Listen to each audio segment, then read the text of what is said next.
Good afternoon. इथे विराज स्कूलमधनं आलेला आहे आणि मी त्याचे भरपूर असे लाड करत होते. लाड करून झाले, मग काय गेलो बाहेर जायला. आता बाहेर म्हणजे कुठे मी ते पुढे सांगते. तसं तर ना मी सकाळी मिशोला 2-3 ऑनलाईन ड्रेसेस बघितलेले होते जे मला खूप आवडलेले होते. पण मी यांना सांगितलं तर हे बोलले की मी तुला ऑनलाईन घेऊन देणार नाही, कारण मला ऑनलाईन आवडत नाही, तू माझ्यासोबत जुडिओला चल. म्हणून मग आम्ही जुडिओला गेलो. तुमच्यासोबत असं झालं आहे का की तुम्ही घ्यायला गेले त्याने घेऊन आले ते? तर लेडीजचं पूर्ण सेक्शन फिरल्यावरती ना मला तिथे काहीच आवडलं नाही आणि खरंच काहीच आवडलं नाही. मग ना आम्ही जेंट्स सेक्शनमध्ये गेलो. तर तिथे ना यांना घ्यायचं नव्हतं, पण मी यांना जॅकेट घेतलं कारण मला हे जॅकेट खूप आवडलेलं होतं. पण ब्लॅक घेतलं नाही, ह्या कलरमध्ये घेतलं.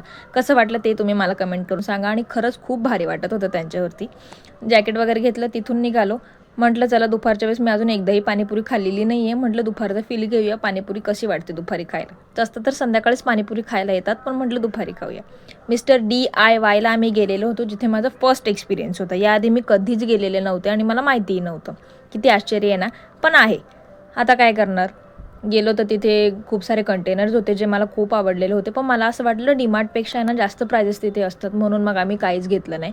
आणि हे स्पून पण किती छान आहेत ना, पण माझा आता घेण्याचा काही प्लॅन नव्हता, म्हणून आम्ही काही घेतलं नाही. आलो तिकडून आणि परीकडे गेलो तर ते झोपेत उठून मोदक खात होते. म्हटलं ठीक आहे, तू खा मोदक, आता आम्ही घरी जातो. घरी आल्यावर ना विराजला इथे पॉपकॉर्न बनवून दिले आणि तो आहे ना त्याचा पॉपकॉर्न एन्जॉय करत होता. व्हिडिओ कसा वाटला मला कमेंट करून नक्की सांगा. लाईक, शेअर, सबस्क्राईब करा आणि जास्तीत जास्त कमेंट करा. आणि भेटूयात नेक्स्ट व्हिडिओत. Bye bye.